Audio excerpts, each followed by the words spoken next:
Hi guys and welcome back to the channel Deepak Yadav Education. Welcome to the Daily Hindu News and Editorial Analysis of 8th of October 2024. तो guys आज है तारीख 8 अक्टूबर 2024 और है Tuesday.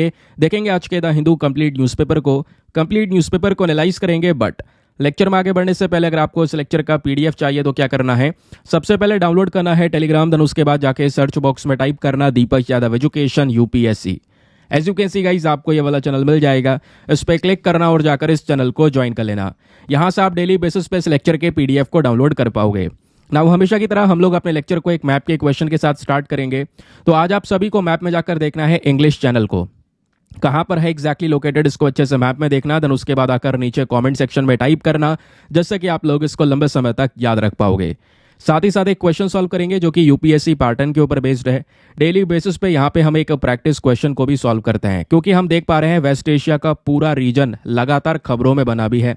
और आज हम एक एडिटोरियल भी डिस्कस करेंगे जो बहुत ही ज़्यादा शानदार होने वाला है वेस्ट एशियन रीजन को लेकर। उसका इम्पैक्ट इंडिया के ऊपर क्या पड़ेगा वो सब कुछ आपको बताऊंगा। लेकिन यहाँ पे जो क्वेश्चन आपके सामने है, यहाँ पे पूछा गया है इजराइल और लेबनान का जो बॉर्डर है, उस बॉर्डर के साथ साथ उसके पैरेलल में एक नदी बहती है। उस नदी का नाम बताइए। Option number A Jordan river है, या option number B Litani river है, या ऑप्शन नंबर सी ओरेंटस रिवर है, या option number D Euphrates river है। तो उसका सही आंसर सभी को नीचे कमेंट सेक्शन में देना है। जिसको नहीं पता है वो एक बार इसके बारे में सर्च करे, देन उसके बाद यहाँ पर इसका आंसर दे। लेकिन आंसर जरूर देना है दोस्तों, एग्जामिनेशन में आपको ये बहुत ज़्यादा हेल्प करने वाला है। चलिए तो शुभारंभ करते हैं और चलते हैं सबसे पहले थंबनेल वाले इंपॉर्टेंट आर्टिकल की तरफ। तो दोस्तों चाहे वो यूनाइटेड नेशन हो या कोई और दूसरी इंपॉर्टेंट बॉडीज हो, वेरियस न्यूज़ आर्टिकल्स हम पिछले साल से लगातार देख पा रहे हैं कि जो क्लाइमेट चेंज है या ग्लोबल वार्मिंग का इफेक्ट है, ये बहुत ही ज़्यादा भयंकर पड़ रहा है। जो छोटे छोटे आइलैंड्स हैं वो लगातार समुद्र में डूबते चले जा रहे हैं। इसी को लेकर यहाँ पे बहुत सारे न्यूज़ आर्टिकल्स रिसेंटली भी पब्लिश हुए हैं। दुनिया से ये 5 देश गायब हो जाएंगे, और 5 क्या और भी बहुत सारे कंट्रीज़ के बारे में दोस्तों यहाँ पे बताया जा रहा है, जो स्पेशली हमारे पैसिफिक ओशन वाले रीजन में है। ऑस्ट्रेलिया के पास में छोटे छोटे आइलैंड कंट्रीज़ हैं, जिसमें दोस्तों तुवालू की चर्चा सबसे ज़्यादा हुई है। तुवालू एक ऐसा आइलैंड है जो लगभग यहाँ पे डूब गया है, जिसका जो सैटेलाइट इमेज है वो भी आपको ऐसा देखने को मिलेगा कि वो पूरी तरह से पानी के अंदर में जा चुका है। ऐसा क्यों हो रहा है?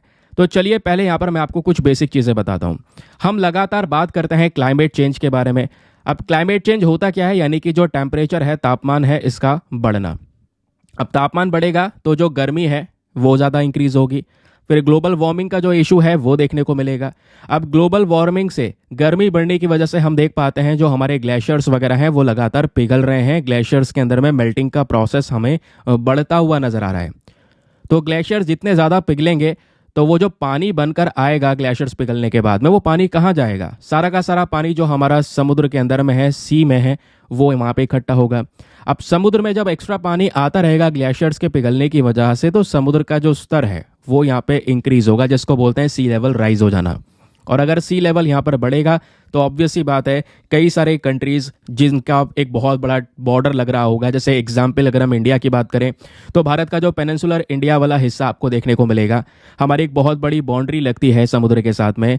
तो वहाँ पर भी आने वाले समय पर बहुत सारी प्रॉब्लम्स देखने को मिल सकती हैं। बड़े बड़े जो रीजन्स हैं दोस्तों वो समुद्र के अंदर में आ सकते हैं, पानी वहाँ तक जा सकता है। लेकिन ये तो हमारी टेरिटरी बहुत बड़ी है, फिर भी कुछ छोटे छोटे आइलैंड्स दोस्तों समुद्र के बीचों बीच में है, उनका क्या होगा? अगर समुद्र का स्तर बढ़ेगा तो वो जो आइलैंड्स दोस्तों उसी समुद्र के अंदर में डूबते हुए नजर आएंगे। और करंट समय पर यही सिनेरियो नजर आ रहा है। अभी कई सारे आर्टिकल्स पब्लिश हुए हैं, जैसे आप देख पाओगे यहाँ पे अभी जून का आर्टिकल है कि ग्लोबल वार्मिंग के इफेक्ट की वजह से जो छोटे छोटे आइलैंड है यूएसए के पास में, वो यहाँ पे डूब रहे हैं। और लोग यहाँ पे तैयार हैं अब सीधा उन आइलैंड्स को छोड़ने के लिए। कई सारे परिवार हैं जो यहाँ पर वो आइलैंड छोड़ के निकल चुके हैं और दूसरी जगह पर ट्रैवल कर रहे हैं, ताकि अपने आप को, अपने परिवार को बचा तो सकें। नहीं तो फिर आने वाले समय पर पता ही है, हर एक चीज़ ये बता रही है कि वो आइलैंड जाने वाला है, डूबने वाला है। और स्पेशली सबसे ज़्यादा खतरा यहाँ पे कौन कौन से आइलैंड्स को है?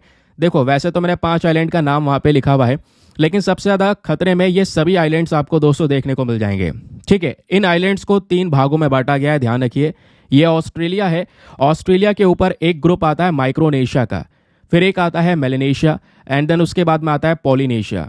तो पॉलिनेशिया में ही आपको देखने को मिल जाएगा तुवालू है, तोंगा है ना, उसके अलावा कुक आइलैंड है, ऐसे बहुत सारे आइलैंड्स आपको यहाँ पे नजर आएंगे। कुछ आइलैंड यहाँ पर क्लियरली आपको दिख रहे होंगे।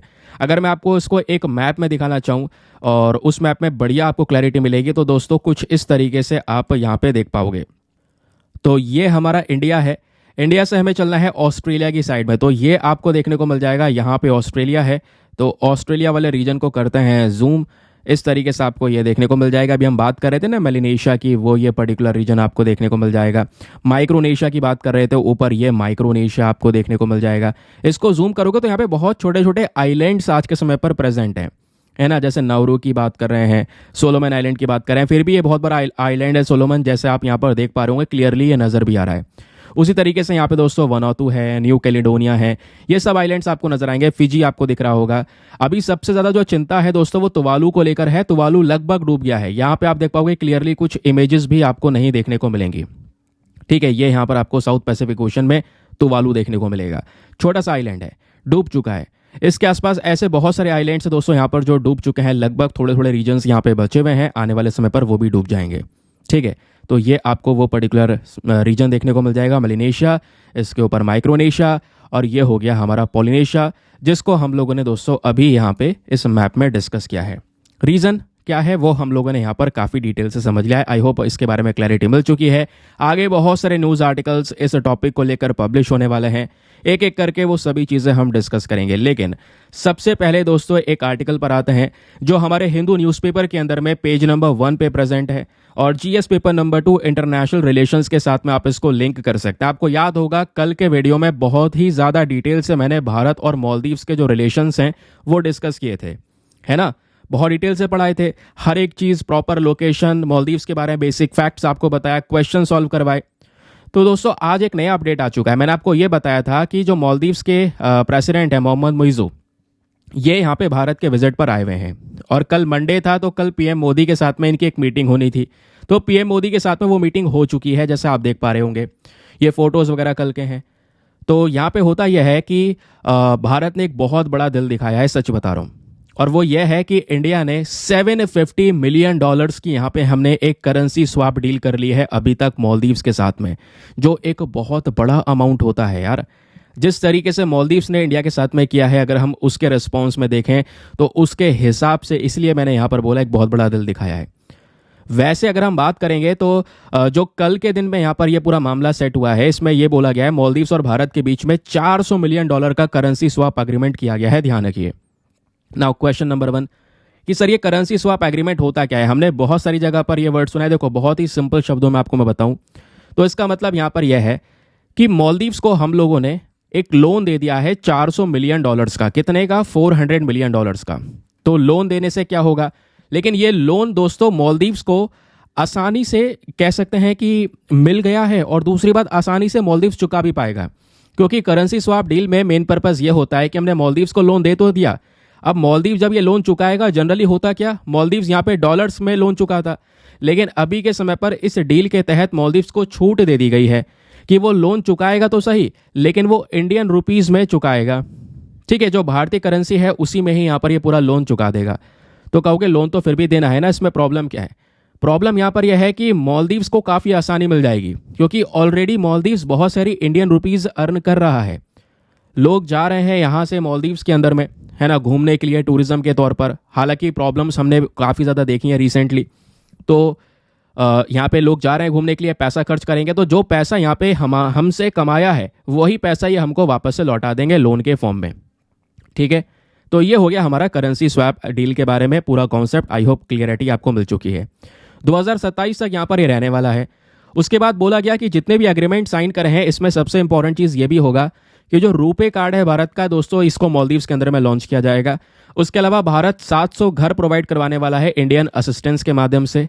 कई सारी चीज़ों को लेकर MOU और भी साइन हुए हैं, जैसे भारत का CBI है, सेंट्रल ब्यूरो ऑफ इन्वेस्टिगेशन, उसी प्रकार से मालदीव्स की एक बॉडी है एंटी करप्शन कमीशन।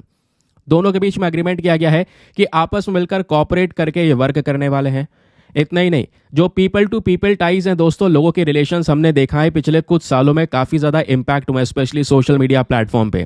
तो उन रिलेशंस को यहाँ पर मोहम्मद मुइज़ू ने सुधार करने की कोशिश यहाँ पे की है, क्योंकि हम देख पा रहे हैं पिछले कुछ समय पर बॉयकॉट मालदीव्स करके एक बड़ा ट्रेंड चला सोशल मीडिया कैंपेन पर, जिसकी वजह से मालदीव्स को झटका लगा। और ये बात खुद यहाँ पे मोहम्मद मुइज़ू ने एक्सेप्ट की है कल यहाँ पर इन्होंने ये मेंशन किया है कि जितना भी ये सब कुछ हुआ उसकी वजह से जो इंडियंस एज अ टूरिस्ट के तौर पर मालदीव जा रहे थे उनकी संख्या आधी हो गई है इस साल। तो ये रिक्वेस्ट करते हैं वापस से कि इंडिया के जो लोग हैं वो उनका वेलकम है मालदीव्स के अंदर में, इंडियन टूरिस्ट का वेलकम है, आप आइए मालदीव्स में, हम आपका स्वागत करते हैं। ठीक है, क्योंकि यहाँ पर संख्या आधी हो गई। और दूसरी बात, आपको पता है कि मालदीव्स का जो टोटल इकोनॉमी है, मेन इनकी जो अर्थव्यवस्था है वो टूरिज्म के ऊपर ही डिपेंडेंट है। अब टूरिज्म नहीं होगा तो इकोनॉमी कैसे चलेगी? तो उसी को प्रमोट करने के लिए यहाँ पर इन्होंने ये स्टेटमेंट भी दिया। हालांकि यहाँ पे काफ़ी सारी चीज़ों को लेकर पलट रहे हैं। जैसा पहला स्टेटमेंट था, खुद ने यहाँ पर इंडिया आउट कैंपेन चलाया और आज यहाँ पर मेंशन कर रहे हैं कि हमने ऐसा कुछ नहीं किया। आज रिलेशंस को यहाँ पर पूरी तरह से मेंटेन करने की कोशिश कर रहे हैं। रीज़न ये है क्योंकि इकोनॉमी डूब चुकी है।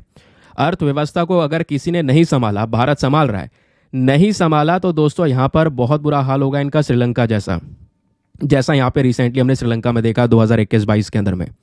और सबसे बड़ी प्रॉब्लम यह है कि बड़ी बड़ी इंटरनेशनल बॉडीज़, उस इंटरनेशनल बॉडी में दोस्तों चाहे वो इंटरनेशनल मॉनेटरी फंड भी क्यों ना हो, सभी बॉडीज़ ने यहाँ पर बोला है मालदीव्स को, चेतावनी दी है, भाई लोन मत उठाना, अब प्रॉब्लम्स में आ सकते हो, आपका डेट बहुत ज़्यादा हो रहा है। डेट के ऊपर में छूट मांग रहे हैं जगह जगह पे। ये चाइना से छूट मांगी है, चाइना ने यहाँ पर थोड़े समय के लिए छूट दे दी, आने वाले 5 साल के लिए, कि आराम से उसके बाद दे देना, लेकिन देना तो पड़ेगा ना, आज नहीं तो कल। फॉरेक्स रिजर्व हो चुका है इनका डाउन, तो उस वजह से दोस्तों अब भारत आ गया है मालदीव्स के सपोर्ट में। इवन हालात यह है कि मालदीव्स के जो ये प्रेसिडेंट आए हैं इंडिया के अंदर में, ये भारत के प्लेन में ही आए हैं। भारत ने अपना प्लेन भेजा है, उसमें यहाँ पर इनको बुलाया है। ठीक है, तो ये आपने देखने को मिल जाएगा। उसके अलावा जो ये मामला है ये थोड़ा सा रिजॉल्व होता हुआ नज़र आया है, रिलेशंस थोड़े से रिजॉल्व होते हुए नजर आए, और बाकी में भारत ने यहाँ पर एक बड़ा स्टेप चला है। और ये स्टेप से जो इंडिया का जो इमेज है वो आगे बढ़ने वाला है, अगर इसके बारे में लोगों को पता चलता है तो। वैसे ज़्यादा इन्फॉर्मेशन फैलाई नहीं गई है, समझ गए? उतना ही नहीं दोस्तों, उसके अलावा यहाँ पे मेंशन ये भी किया गया है कि मालदीव्स को हमने पहले भी इस तरीके से बड़े बड़े जो सपोर्ट हैं, लोन्स वगैरह प्रोवाइड करवाएं। पीएम मोदी बोलते हैं देखो ये हमारा पड़ोसी देश है, हमारा नेबरिंग कंट्री है, सपोर्ट करना बनता है, हम सपोर्ट पहले भी कर चुके हैं, चाहे कोविड-19 का समय हो। कोविड-19 में भारत ने वैक्सीनेशन प्रोवाइड करवाया, एसेंशियल आइटम्स हमने प्रोवाइड करवाए उनको, ड्रिंकिंग वाटर प्रोवाइड करवाया। अगर आप इतिहास देखेंगे तो इतिहास से लगातार हम इनको सपोर्ट कर रहे हैं। इमरजेंसीज के समय पर हम लोगों ने बहुत ज़्यादा सपोर्ट किया। सुनामी आई यहाँ पे 2004 में, उसके बाद जितना भी सपोर्ट है वो भारत ने प्रोवाइड करवाया। ऐसे और भी कई सारे अग्रीमेंट्स के तौर पर हमने लोन्स यहाँ पे मालदीव्स को प्रोवाइड करवाए हैं। ठीक है, इतना सपोर्ट मालदीव्स को कहीं से नहीं मिलने वाला जितना सपोर्ट यहाँ पे मिला है। अब फिलहाल के लिए आगे जो भी होता है देखेंगे, मालदीव्स का क्या स्टांस रहता है आने वाले समय पर, देखते हैं। जो इंडिया ने इनकी हेल्प की है उस हेल्प की कदर करते हैं नहीं करते हैं, ये आने वाला समय बताएगा। तो ये न्यूज़ आर्टिकल दोस्तों आज के पेज नंबर 1 पे प्रेजेंट है, लेकिन एग्जामिनेशन के लिए इंपॉर्टेंट है। अब एग्जाम में हेल्प कैसे करेगा? तो पहले करेंसी स्वैप डील का मतलब मैं आपको बता चुका हूँ। दूसरा जो इंपॉर्टेंट चीज़ है वो मालदीव्स का रिलेशन है। वैसे तो हम इसको कल डिस्कस कर चुके हैं बहुत डिटेल से, तो आप प्लीज़ कल वाला वीडियो देख सकते हैं सभी लोग, है ना, वरना वापस से मुझे रिपीट ही करना पड़ेगा कल वाली जो चीज़ें हैं। ये ऑलरेडी आप देख पाएंगे दोस्तों, कल मैंने डिस्कस किया था भारत मालदीव्स के संबंध के बारे में, हर एक तथ्य को बहुत ही ज़्यादा शानदार तरीके से आपको समझाया गया था। लोकेशन वैसे मैं फिर से रिपीट कर देता हूँ, मालदीव्स को जो आप देखोगे दोस्तों तो ऐसा नहीं है केवल एक आइलैंड कंट्री है, छोटे छोटे आइलैंड्स का ग्रुप है। लगभग 1200 से ज़्यादा आइलैंड्स यहाँ पर आपको मालदीव्स में देखने को मिलेंगे। इनकी कैपिटल सिटी है माले। उसके अलावा मालदीव्स इंडियन ओशन में लोकेटेड है, भारत के जस्ट बिल्कुल नीचे आपको ये देखने को मिल जाएगा। इनका जो लैंड एरिया है वो 300 स्क्वायर किलोमीटर से भी कम रेंज में पूरी तरह से फैला हुआ है। तो ये मालदीव्स के बारे में बेसिक फैक्ट से ध्यान रखिए, क्वेश्चन कल मैं ऑलरेडी डिस्कस कर चुका हूँ। चलिए फिलहाल के लिए आते हैं अगले इंपॉर्टेंट न्यूज़ आर्टिकल की तरफ। अगला आर्टिकल दोस्तों एग्जाम के लिए बहुत इंपॉर्टेंट है। आज हमारे न्यूज़पेपर में पेज नंबर 6 पे प्रेजेंट है, जिसको जीएस पेपर नंबर 2 हेल्थ के पॉइंट ऑफ व्यू से आप सभी लोग लिंक कर सकते हैं। और ध्यान से सुनना, ये टॉपिक एग्जाम में तो हेल्प करेगा, लेकिन साथ ही साथ में अवेयरनेस के पॉइंट ऑफ व्यू से भी ज़रूरी है। यहाँ पे बोला जा रहा है जो अल्ट्रा प्रोसेस्ड फूड है, फास्ट फूड है, ये कहीं ना कहीं मेन कारण बन चुका है डायबिटीज़ का हमारे भारत में। ऐसा एक स्टडी यहाँ पे बताती है। आज जो डायबिटीज़ है, ग्लूकोज लेवल का बढ़ जाना, जिसको हम लोग शुगर भी बोल देते हैं, शुगर हो जाना, एक बड़ी चिंता का विषय बन चुका है डायबिटीज़। मैक्सिमम लोगों को डायबिटीज़ है। इवन पता है इंडिया को दुनिया का डायबिटिक कैपिटल बोला जा रहा है। इतने सारे लोग डायबिटीज़ के पेशेंट आपको देखने को मिलेंगे। तो कहीं ना कहीं यहाँ पे उनका जो कनेक्शन है वो अल्ट्रा प्रोसेस्ड फूड या फास्ट फूड के साथ में ज़्यादा है, ऐसा एक स्टडी बताती है।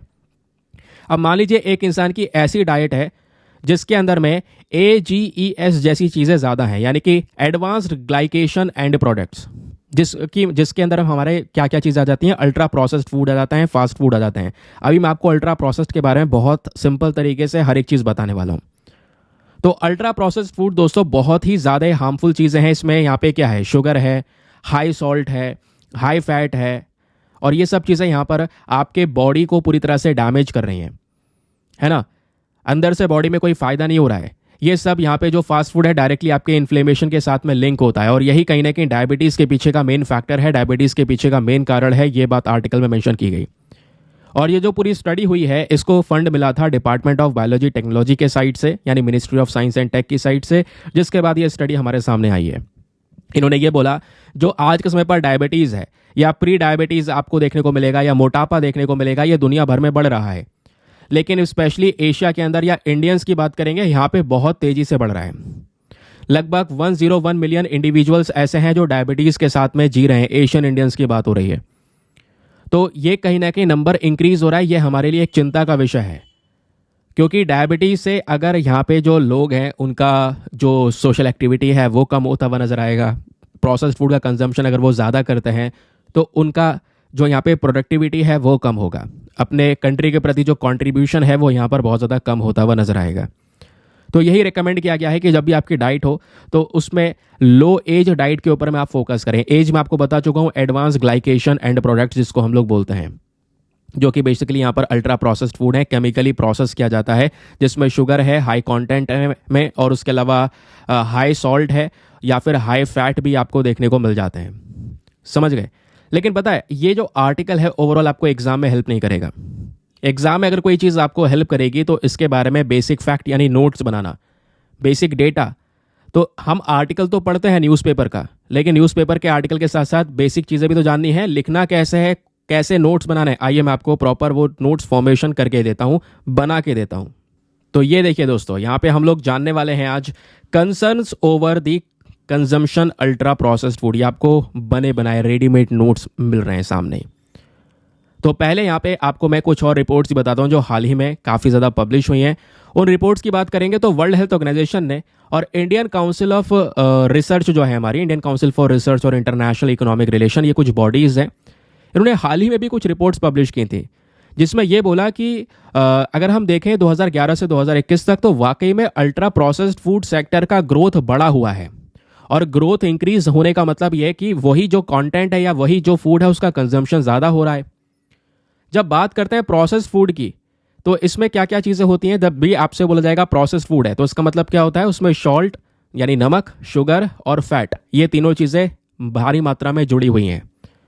और ये तो हो गया प्रोसेस्ड फूड केवल। एक होता है ultra processed food. Ultra processed food में क्या होता है कि भाई सॉल्ट, शुगर और फैट तो है, लेकिन इसके साथ साथ कुछ और इंग्रेडिएंट्स भी ऐड कर दिए जाते हैं, जैसे कोई आर्टिफिशियल फ्लेवर हो गया, टेस्ट को बढ़ाने के लिए एनहेंसर्स, केमिकल एनहेंसर्स आ गए, एमल्सीफायर, कलर वगैरह ऐड कर दिए गए। ये चीज़ें और खतरनाक हैं। जब इन सब चीज़ों को ऐड कर दिया जाता है, ये केमिकल्स मिला दिए जाते हैं ताकि आपके फूड की जो लाइफ है वो और ज़्यादा बड़ी रहे, लाइफ फूड की और ज़्यादा आगे के लिए बढ़ जाए, फूड खराब ना हो, उसके लिए भले यहाँ पे आपको कुछ भी खिला दिया जाए। तो दोस्तों यहाँ पे वो कहलाता है अल्ट्रा प्रोसेस्ड फूड। तो प्रोसेस्ड में और अल्ट्रा प्रोसेस में फ़र्क है। प्रोसेस आपका हाई सॉल्ट, शुगर, फैट वाला कंटेंट हो गया। अल्ट्रा प्रोसेस में ज़्यादा इंग्रेडिएंट्स बढ़ जाते हैं। अब जैसे यहाँ पर एग्जाम्पल मैं आपको समझाता हूँ, एग्जाम्पल से बढ़िया समझ में आएगा। अब मान लो जो आटा है हमारे घर पे, आटा रॉ फॉर्म में अगर हम कच्चे फॉर्म में देखेंगे तो वो अनप्रोसेस्ड कहलाता है। लेकिन मान लो दलिया है, दलिया में आप यहाँ पे नमक मिला दो या चीनी मिला दोगे तो वो क्या कहलाएगा, प्रोसेस फूड कहलाएगा। लेकिन अगर हम इससे ही कुकीज़ बना लें, यानी कि आटे से हमने मान लो बिस्किट वगैरह बना लिए और उसमें बहुत सारी और भी चीज़ें मिला दी, चीनी के साथ साथ यहाँ पर टेस्ट एनहेंसर, स्वीटनर, एमल्सीफायर, कलर, ये सब चीज़ें मिला देंगे तो क्या बन जाएगा, वो अल्ट्रा प्रोसेस बन जाएगा। तो अनप्रोसेस, प्रोसेस और अल्ट्रा प्रोसेस तीनों के बीच का जो फ़र्क है, आई होप आपको यहाँ पे तो क्लियर हो चुका है। अब दोस्तों प्रॉब्लम यह है कि इनसे बहुत सारे कंसर्न्स पैदा होते हैं, बहुत सारी चिंताएं यहाँ पर पैदा होती हैं इन अल्ट्रा प्रोसेस्ड फूड की वजह से। जैसे ये सॉल्ट, शुगर और फैट जो है ना, ये तीनों चीज़ें ज़्यादा मात्रा में लेते हो आप तो ये कोई हेल्दी नहीं है ना। लार्ज क्वांटिटीज़ में लेना हेल्दी नहीं है। इसकी वजह से मोटापा बढ़ेगा, हाइपरटेंशन बढ़ेगा और हार्ट से रिलेटेड समस्याएं बढ़ेंगी। एक इंसान का जो लाइफस्टाइल है वो पूरा का पूरा बीमारियों से घिर जाएगा। और जो आर्टिफिशियल केमिकल इसमें मिला दोगे तो यहाँ पर आपकी गट हेल्थ खराब हो जाएगी। और एक बार गट हेल्थ खराब हो गई ना तो समझना डाइजेशन सिस्टम खराब और बहुत सारी समस्याएं हमारे जीवन में देखने को मिलेंगी। और यहाँ पे गट हेल्थ के अंदर में कोई भी इम्बैलेंस अगर होता है तो इससे बड़ी बड़ी प्रॉब्लम्स आती हैं। जैसे मैंने आपको बताया, इवन आपके ब्रेन में समस्याएं शुरू हो जाएंगी, मूड स्विंग होने लगेगा, मोटापा बढ़ने लगेगा। ज़्यादातर जो अल्ट्रा प्रोसेस फूड्स होते हैं इसके अंदर में जो केमिकल्स हैं, टेस्ट इन्हेंसर्स वगैरह हैं, इन्हीं को ऐड किया जाता है ताकि लोग इसके प्रति ज़्यादा अडिक्ट हो जाएं। हमें वही स्वाद काफ़ी बढ़िया लग रहा होता है ना, क्योंकि उसमें वही सब चीज़ें, केमिकली चीज़ें प्रेजेंट हैं। और इन सब चीज़ों के अलावा अगर हम बात करेंगे, जो हमारा नेचुरल फूड होता है ना, नेचुरल फूड आराम से एब्जॉर्ब हो जाएगा बॉडी के माध्यम से और उसको लेकर इतना एडिक्शन भी नहीं होगा, अच्छा भी नहीं लगेगा, है ना। लेकिन यहाँ पे जो हमारे जंक फूड हैं, फास्ट फूड हैं, हमें अच्छे भी लगते हैं बहुत ज़्यादा। क्योंकि अगर आप मान लो आपको बहुत ज़्यादा मीठा पसंद है और सिंपल शुगर का बहुत ज़्यादा हाई डोज अगर आप कंज्यूम करते हैं तो बॉडी क्या करती है, इंसुलिन को रिलीज करती है, जिसकी वजह से आप थोड़े और भूखा फील करोगे, हंग्री फील करोगे, आपको और खाने का मन करेगा। इस वजह से काफ़ी बार हम बोलते हैं जो शुगर है वो एडिक्टिव होता है। एक इंसान को यहाँ पर इस मीठे की लत लग जाती है, ये एडिक्शन हो जाता है, जैसे बाकी सारे एडिक्शंस यहाँ पर देखने को मिलते हैं। फिर यहीं पर एक रिपोर्ट आती है, उस रिपोर्ट में काफ़ी सारी चीज़ें मेंशन की गई कि जैसे कोविड-19 के समय पर इस इंडस्ट्री में थोड़ा बहुत रुकावट हुआ, लेकिन जैसे यहाँ पर कोरोना थोड़ा सा खत्म हुआ, लॉकडाउन वगैरह ओपन हुआ, ये इंडस्ट्री वापस से मैसिव तरीके से ग्रोथ होती भी हमको नजर आई। और आज के समय पर आपको पता है फास्ट फूड का जो मार्केट है वो किस लेवल पर ग्रो कर रहा है, समझ गए। फिर यहाँ पे बोला जा रहा है जो सबसे बड़ी कैटेगरीज हैं, ये भी ध्यान रखिए दोस्तों, आपसे बन सकता है क्वेश्चन, आप हर एक चीज़ को जानेंगे तभी आप मेंस वगैरह में सवाल का जो उत्तर है अच्छे से दे पाएंगे। जो सबसे बड़ी कैटेगरी है अल्ट्रा प्रोसेस्ड फूड के अंदर में वो क्या क्या है, चॉकलेट है, शुगर कन्फेक्शनरी है, सॉल्टी स्नैक्स हो गए, है ना, उसके अलावा कोल्ड ड्रिंक्स वगैरह हो गई, उसके अलावा रेडीमेड फूड्स हो गए। ये सब चीज़ें दोस्तों आज के समय पर जो प्रेजेंट हैं ये अल्ट्रा प्रोसेस्ड फूड्स हैं। होता यह है कि, है ना, आजकल क्या हो रहा है, जो प्रोडक्ट मार्केट में बिक रहे हैं ना उसमें कोई भी अगर मान लो हेल्दी चीज़ होगी और वो 0% होगी 0% या थोड़ा बहुत परसेंटेज में अगर होगी तो उसी को सबसे पहले लेवल में आगे दिखाया जाता है, भाई इसमें ये चीज़ प्रेजेंट है, इसमें प्रोटीन मिलेगा। पीछे आपने मोड़ के देखा तो हाँ 1% प्रोटीन मिल सकता है आपको। तो ये चीज़ें यहाँ पर करंट समय पर हमको देखने को मिलेंगी, लेकिन आपको भी तो उसके लिए होशियार होना होगा ना। हमें भी तो लेबल पढ़ना आता है, तो हमें लेबल पढ़ना चाहिए उस चीज़ का, उसके हिसाब से यहाँ पर अपना जो प्रोडक्ट है उसको चूज़ करना चाहिए, समझ गए। फिलहाल के लिए मार्केट में ऐसी डोमिनेंट कैटेगरीज जैसे मैंने आपको बताया। और फिर जो हेल्थ कॉन्शियस कंज्यूमर्स होते हैं जिनको अपनी हेल्थ की चिंता है, वो लगातार यहाँ पर ऐसे जो शुगर से भरे हुए कोल्ड ड्रिंक्स वगैरह हैं इनको यहाँ पर वो इग्नोर कर रहे हैं, इनसे दूर हट चुके हैं, है ना। और पैंडेमिक के समय पर ये जो चीज़ें हैं वो कहीं ना कहीं इम्प्रूव हुई हैं, लोगों ने अपना इम्यूनिटी बूस्टिंग के ऊपर में काम किया है। लेकिन यहाँ पे बहुत सारे ऑल्टरनेटिव्स और आ चुके हैं। जैसे मैं आपको बता रहा था कि यहाँ पे अगर एक चीज़ को बदनाम किया है तो उसका ऑल्टरनेटिव निकाल दिया गया कि भाई इसकी जगह ये पियो, लेकिन उसके अंदर भी तो यहाँ पर हाई लेवल का शुगर और ये सब चीज़ें प्रेजेंट है। आपको बस खाली दिखा दिया है कि वो फ्रूट जूस है, लेकिन वो फ्रूट जूस रियलिटी नहीं है। पीछे पढ़ो उसमें क्या क्या चीज़ें प्रेजेंट है। सबसे पहले यहाँ पर आपको वाटर, शुगर, यही सबसे पहले नंबर ये इसी का मिलेगा, और जो चीज़ें पहले प्रेजेंट है उन्हीं की मात्रा सबसे ज़्यादा उसमें प्रेजेंट है, समझ गए। अब बात आता है यहाँ पर रिकमेंडेशन की। एट द लास्ट इसका सोल्यूशन क्या हो सकता है? सॉरी यार, तबीयत सही नहीं हो रही है। सोल्यूशन यहाँ पे क्या हो सकता है? सोल्यूशन ये है, सबसे पहले हमें क्या करना पड़ेगा, प्रॉपर तरीके से जो एडवर्टीजमेंट हो रही है उसके ऊपर में एक स्ट्रिक्ट एक्शन लेना होगा, क्योंकि इन सब चीज़ों का एडवर्टाइजमेंट भी खतरनाक तरीके से हो रहा है, तो उसको रेगुलेट करना हमारे लिए बहुत ही ज़्यादा ज़रूरी है ना। बिस्किट वगैरह की ऐड हो रही है, उसकी बहुत ज़्यादा ऐड हो रही है, इसको खाओगे तो यहाँ पर ऐसे हेल्थ इंप्रूव होगी, उस तरीके से हेल्थ इंप्रूव होगी, तो वो चीज़ें यहाँ पे जबकि बच्चे को नुकसान कर रही हैं, हमें वो समझना होगा कि भाई उसके ऊपर में रोक लगानी है। दूसरी चीज़, हमें हाई फैट, शुगर और सॉल्ट को लेकर जितने भी फूड्स है उसका एक क्लियर डेफिनेशन सेट करना होगा। ये जिम्मेदारी दोस्तों हमारे food safety and standard authority of organisation के ऊपर भी है। तो इस बॉडी के ऊपर भी यहाँ पर ये जिम्मेदारी आती है कि वो कोलैबोरेट करे अलग अलग यहाँ पर जितनी भी बॉडीज़ हैं उनके साथ में, और एक क्लियर डेफिनेशन सेट करे कि आखिरकार हाई फैट, शुगर, सॉल्ट का मतलब होता क्या है, कि कौन से खाने में ये चीज़ें ज़्यादा हैं। और अगर ऐसा कुछ हो रहा है, ज़्यादा ये चीज़ें मिलाकर दी जा रही है मार्केट के अंदर में, तो उसके ऊपर में टैक्स लगा दिया जाए। टैक्स स्ट्रक्चर इंट्रोड्यूस कर दो यार।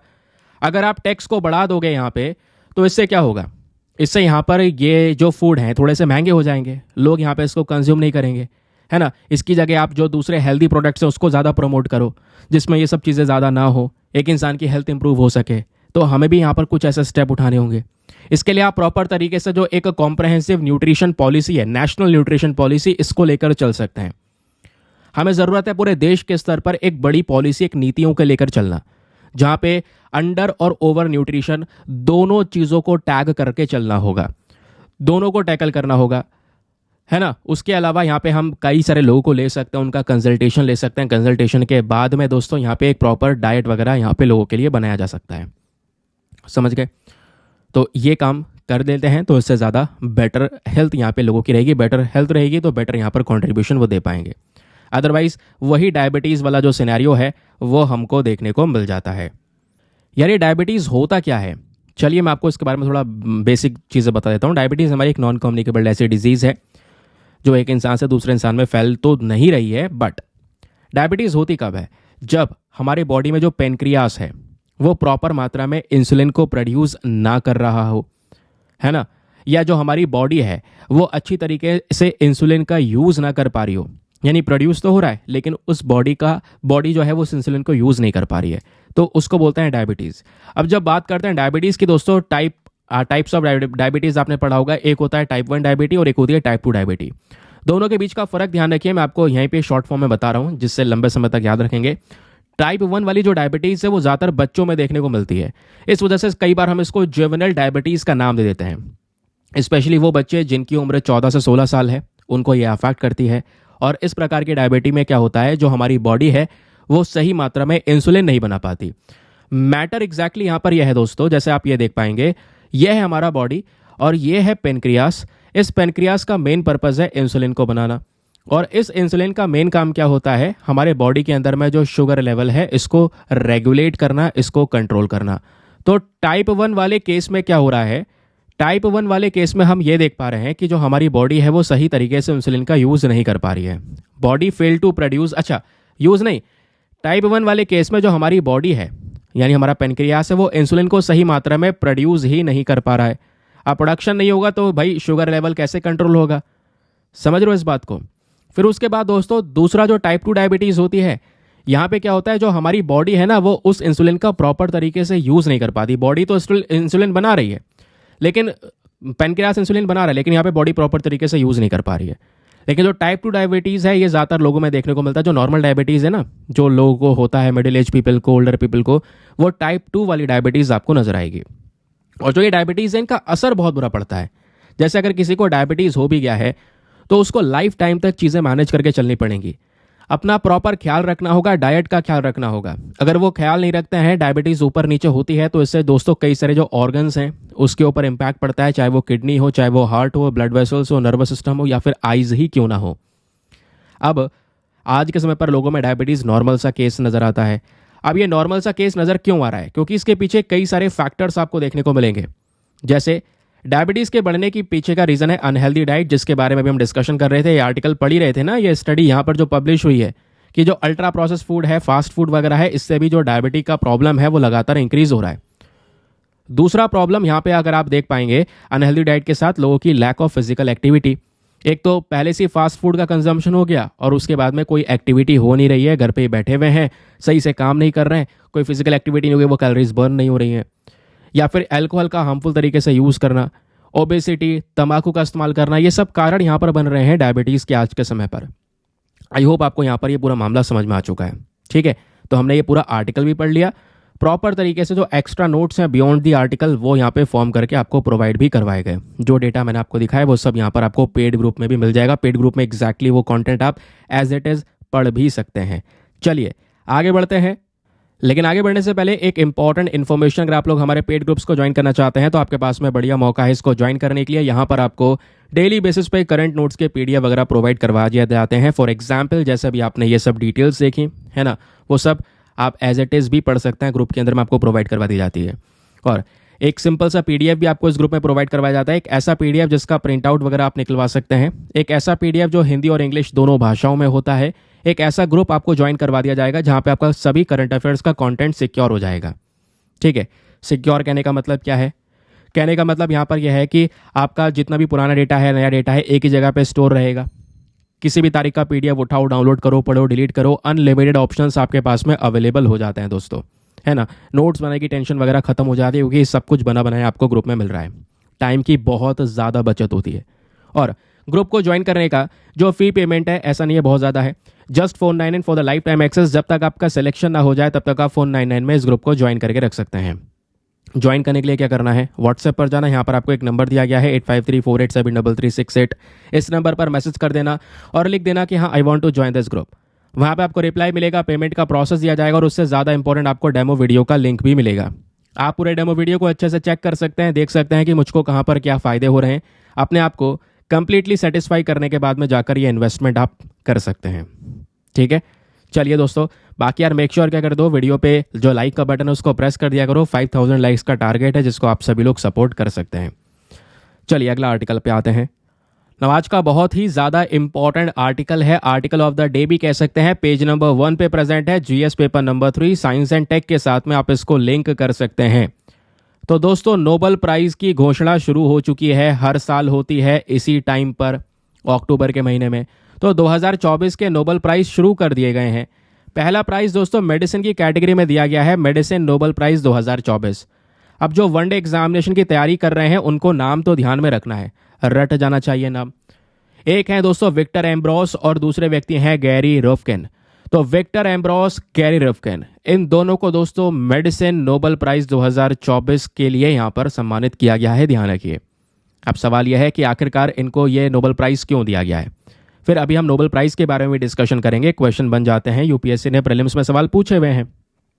तो दोस्तों यहाँ पे बोला जा रहा है जो विक्टर एम्ब्रोस हैं और गैरी रफकिन हैं, इन्होंने साथ में मिलकर यहाँ पर इस नोबेल प्राइज़ को जीता है। और ये अवार्ड इसलिए दिया गया है क्योंकि इन दोनों ने मिलकर डिस्कवरी की है माइक्रो RNA की। माइक्रो RNA ध्यान रखना, जिसको हम mRNA के नाम से भी जानते हैं। ठीक है, अब पहले मैं आपको थोड़ा सा DNA और RNA के बारे में बता देता हूँ ताकि आपको अच्छे से बेसिक चीज़ें समझ में आ जाए, नहीं तो फिर ये जो मामला है वो समझ में नहीं आएगा। DNA हमारा डीऑक्सीराइबोन्यूक्लिक एसिड, RNA हमारा राइबोन्यूक्लिक एसिड, यानी ये हमारी जीन्स हैं, ये आपको पता है ना, हमारे बॉडी में यही तो जीन प्रेजेंट है ना। अब चलिए ये वाला फोटो आप देख सकते हैं दोस्तों। DNA कहाँ पे मिलता है, DNA हमारे न्यूक्लियस के अंदर में मिलता है और थोड़ा सा जो DNA का अमाउंट है वो माइटोकॉन्ड्रिया में भी प्रेजेंट होता है।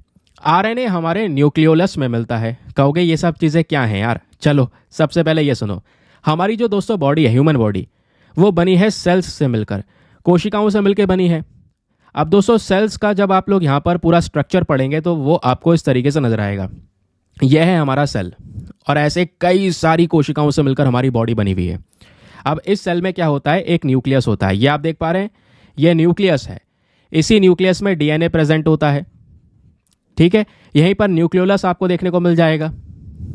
उसके अलावा यहाँ पे आपको माइटोकॉन्ड्रिया देखने को मिल जाएगा। इसी माइटोकॉन्ड्रिया में हमारा जो DNA है, थोड़ा सा DNA इसमें भी प्रेजेंट होता है, डीऑक्सीराइबोन्यूक्लिक एसिड की बात कर रहे हैं। ठीक है, तो न्यूक्लियोलस में RNA प्रेजेंट है और न्यूक्लियस में DNA प्रेजेंट है। तो DNA RNA इस तरीके से यहाँ पे हमारे सेल्स में देखने को मिल जाता है ना, जिसको हम अपना जीन बोलते हैं। क्लियर हो गया? तो ध्यान रखिए, DNA आपके न्यूक्लियस में पाया जाता है, कुछ अमाउंट माइटोकॉन्ड्रिया में, RNA आपका न्यूक्लियोलस में देखने को मिल जाता है। देन उसके बाद में एक special region of the cytoplasm में जाकर मूव कर जाता है। अब यही जो न्यूक्लियस है दोस्तों, जैसे हम लोग बात कर रहे हैं ना, ये हमारा सेल है, सेल में न्यूक्लियस है, न्यूक्लियस में DNA है। कहोगे DNA दिख तो नहीं रहा, आओ मैं आपको DNA दिखाता हूँ। ये हमारा न्यूक्लियस हो गया, हमने सेल में से न्यूक्लियस अलग निकाल लिया। ठीक है, अब इस न्यूक्लियस में क्रोमोसोम्स आपको देखने को मिल जाएंगे, ये दिख रहे हैं। क्रोमोसोम का स्ट्रक्चर आपने इस तरीके से पढ़ा है, अरे यार बन नहीं पाया सही से। तो जैसे यहाँ पर आप देखते हैं ना, इस तरीके से यहाँ पे आपको ये क्रोमोसोम का स्ट्रक्चर देखने को मिल जाएगा। ये हमने इसमें से क्रोमोसोम निकाला। ठीक है, न्यूक्लियस है, न्यूक्लियस में क्रोमोसोम्स है, क्रोमोसोम निकाला। क्रोमोसोम को निकालने के बाद इसका जो स्ट्रैंड है उसको खींचो पकड़ के, इस तरीके से खींच दोगे ना तो आपको इस तरीके से यहाँ पर आपको ये DNA देखने को मिल जाएगा। ठीक है, तो हमारे न्यूक्लियस में यहाँ पे DNA प्रेजेंट है, ये हमारा जीन है, ध्यान रखिए। अब ये सब क्या है, इसमें CAG ये सब चीज़ें हैं क्या, तो ये यहाँ पे आप देख पाएंगे जो मेन फ़र्क होता है ना हमारे DNA और RNA के बीच में क्या होता है। जैसे आप देख पाएंगे जो हमारा DNA है वो डबल स्ट्रैंडेड है, इसमें 2 स्ट्रैंड्स चल रहे हैं, आपको नज़र आ रहा होगा। RNA जो है वो सिंगल स्ट्रैंडेड देखने को मिलेगा, राइबोन्यूक्लिक एसिड है, और DNA डीऑक्सीराइबोन्यूक्लिक एसिड है।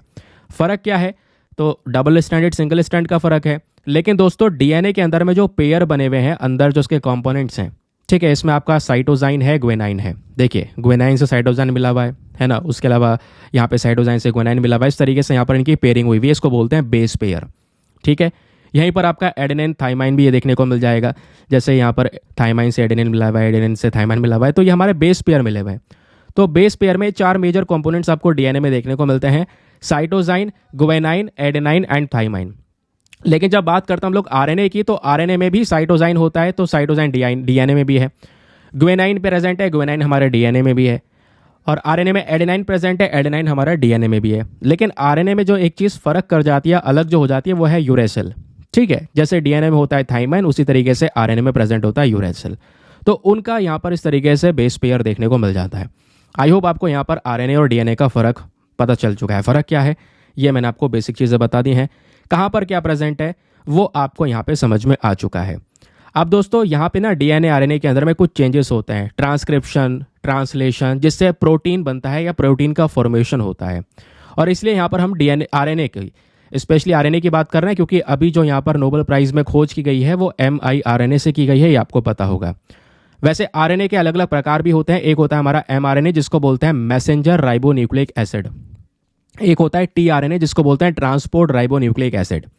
जब mRNA की बात करते हैं तो इसमें क्या होता है, देखो इस मैसेंजर राइबोन्यूक्लिक यानी कि mRNA वाला ये जो mRNA है, इसका मेन पर्पस क्या है, इसकी जो मेन रिस्पॉन्सिबिलिटी होती है, ये करता है काम, हमारे जो इन्फॉर्मेशन होता है उसको जीन से कैरी करता है for the production of polypeptides. हमारे साइटोप्लाज्म के अंदर में पॉलीपेप्टाइड्स प्रोड्यूस करने के लिए यहाँ पर जो इन्फॉर्मेशन है ये कैरी करने का काम करता है आरएनए। और जो tRNA है, नाम से पता चल रहा है ट्रांसपोर्ट आरएनए बोलते हैं इसको। अब tRNA का मेन काम क्या है, हमारे ये tRNA की रिस्पॉन्सिबिलिटी होती है जो अमीनो एसिड्स होते हैं बॉडी के अंदर में, इसको राइबोसोम्स तक पहुंचाना ताकि प्रोटीन का सिंथेसिस या प्रोटीन फॉर्मेशन हो सके। अमीनो एसिड्स की बात करेंगे दोस्तों तो ये आपके अमीनो एसिड्स देखने को मिल जाएंगे। एक होते हैं एसेंशियल अमीनो एसिड्स, एक होता है नॉन एसेंशियल अमीनो एसिड्स, है ना। अब जैसे नॉन एसेंशियल अमीनो एसिड्स वो हैं जिसको हमारे बॉडी की, मतलब हमारे बॉडी को जिस चीज़ की ज़रूरत नहीं है बॉडी यहाँ पर बना लेती है। ठीक है, उसके अलावा यहाँ पर एक होते हैं एसेंशियल अमीनो एसिड जो बहुत ही ज़्यादा ज़रूरी होते हैं, जिसकी हमें बाहर से रिक्वायरमेंट भी होती है ना। बहुत सारे लोग देखते होंगे आइसोल्यूसिन, ल्यूसिन, ये सब चीज़ें जो जिम में वर्कआउट कर रहे होते हैं एज अ सप्लीमेंट के तौर पर भी ले रहे होते हैं, आर्जिनाइन वगैरह भी ले रहे होते हैं, ये सब एसेंशियल अमीनो एसिड्स हैं। तो tRNA का मेन काम यही होता है, हमारे अमीनो एसिड्स को वो ट्रांसपोर्ट करता है राइबोसोम्स में ताकि प्रोटीन सिंथेसिस हो सके। तो आपको आरएनए डीएनए का जो कॉन्सेप्ट है दोस्तों, ये बेसिक चीज़ तो समझ में आ चुकी है। लेकिन अभी तक यहाँ पर क्या हुआ कि जो ये दोनों हैं व्यक्ति हैं जिनका नाम है विक्टर एम्ब्रोस और दूसरे का नाम है गैरी रोफकिन, इनकी जो फाइंडिंग है वो ये रिवील करती है कि जो बायोलॉजिस्ट बिलीव करते थे कि जीन, जो हमारे जो जेनेटिक्स हैं, जो ये जीन है इसको रेगुलेट नहीं किया जा सकता, ये कंट्रोल नहीं किया जा सकता। ठीक है, तो यहाँ पर ये बोल रहे हैं कि नहीं, रेगुलेट किया जा सकता है। और mRNA इन्होंने यहाँ पर डिस्कवर किया। mRNA बेसिकली क्या है, माइक्रो आरएनए, ध्यान रखिए। तो माइक्रो आरएनए का मेन पर्पस क्या है, जो हमारा प्रोटीन प्रोड्यूस हो रहा है ना, उसको यहाँ पर ये रेगुलेट कर सकता है। तो माइक्रो आरएनए का क्या काम है, प्रोटीन कैसे प्रोड्यूस होता है वो सब मैंने आपको बताया। ये रेगुलेट कर सकता है production of proteins by bonding with the selecting the mRNA। तो ये बोला जा रहा है, समझ गए। जैसे मैंने आपको बताया, जो हमारी बॉडी है प्रोटीन बनाती है कॉम्प्लेक्स प्रोसेस में, और जो प्रोटीन बनाती है ना वो 2 प्रोसेस के माध्यम से बनाती है, एक होता है ट्रांसक्रिप्शन और एक होता है ट्रांसलेशन। ट्रांसक्रिप्शन में क्या होता है, जो हमारा एक सेल है वो डीएनए के सीक्वेंसेस को कॉपी करता है मैसेंजर mRNA के अंदर में, अभी हमने mRNA वगैरह का काम समझा। फिर एक होता है कि ट्रांसलेशन, जिसमें यहाँ पे हमारा जो ट्रांसफर आरएनए है जिसके हम लोग बात कर रहे थे, है ना, जहाँ पे अमीनो एसिड्स का रोल है वो अभी हमने समझा। फिर एक तीसरा नया मामला निकल कर आ चुका है, ट्रांसक्रिप्शन ट्रांसलेशन के अलावा एक नई चीज़ आ चुकी है जिसको बोला गया है पोस्ट ट्रांसक्रिप्शनल जीन रेगुलेशन, जहाँ पे जेनेटिक्स को रेगुलेट करने का काम करता है माइक्रो आरएनए। ये हमारा mRNA नया चीज़ के डिस्कवरी की वजह से ये दोनों व्यक्तियों को यहाँ पर ये नोबेल प्राइज़ से सम्मानित किया गया है। mRNA प्रूव करता है टू बी फंडामेंटली इंपॉर्टेंट, ये काफ़ी ज़्यादा महत्वपूर्ण यहाँ पे माना जाता है। जैसे यहाँ किस चीज़ के लिए, जैसे हमारे जो ऑर्गेनिजम्स है वो डेवलप कर रहे हैं, फंक्शन कर रहे हैं, उसके लिए यहाँ पर mRNA यानी माइक्रो आरएनए ज़रूरी है। ये इंश्योर करता है कि इस चीज़ के बारे में, स्पेशली जैसे मैंने आपको बताया, जो हमारा प्रोटीन का प्रोडक्शन है उसको रेगुलेट करने के ऊपर में इसका मेन पर्पस देखने को मिलेगा। क्लियर हो गया, समझ में आ गया। अब दोस्तों यहाँ पे इतनी सारी डिटेल्स आपसे पूछी नहीं जाएंगी एग्जाम में, बस खाली मैंने आपको यहाँ पे बता दिया है। वैसे एग्जाम में अगर कोई क्वेश्चन बना तो डिस्कवरी क्या की है वो डायरेक्ट पूछ लिया जाएगा, तो माइक्रो आरएनए डिस्कवरी की है ये आप बता देंगे, या दूसरी चीज़ पूछ ली गई तो नाम पूछ लिया जाएगा, विक्टर एम्ब्रोस और गैरी रोफकिन, ये नाम आपको बता देंगे। तीसरी चीज़ अगर यहाँ पे आप लोगों से पूछ ली गई तो वो होगा नोबेल प्राइज़ के बारे में। तो नोबेल प्राइज़ के बारे में भी बिल्कुल बेसिक फैक्ट्स को ध्यान रखिए दोस्तों, प्रीलिम्स के पॉइंट ऑफ व्यू से ये काफ़ी ज़्यादा रेलिवेंट आपको देखने को मिल जाएंगे। जैसे हम लोग जब बात करते हैं नोबेल प्राइज़ के बारे में, तो इन पर्टिकुलर प्राइज़ को एस्टेब्लिश किया है किसने, ये प्राइज़ की शुरुआत कैसे की है? इनकी शुरुआत की गई है एल्फ्रेड नोबेल के नाम पर। एल्फ्रेड नोबेल जिन्होंने डायनामाइट का इन्वेंशन किया था, ये वो व्यक्ति आपको देखने को मिलेंगे, है ना। तो डायनामाइट के इन्वेंटर हैं एल्फ्रेड नोबेल। तो यहाँ पर इन्हीं को याद करने के लिए जो अवार्ड है वो दिया जाता है। पहला अवार्ड जो नोबेल प्राइज़ का जो पहला अवार्ड है वो 1901 में दिया गया था।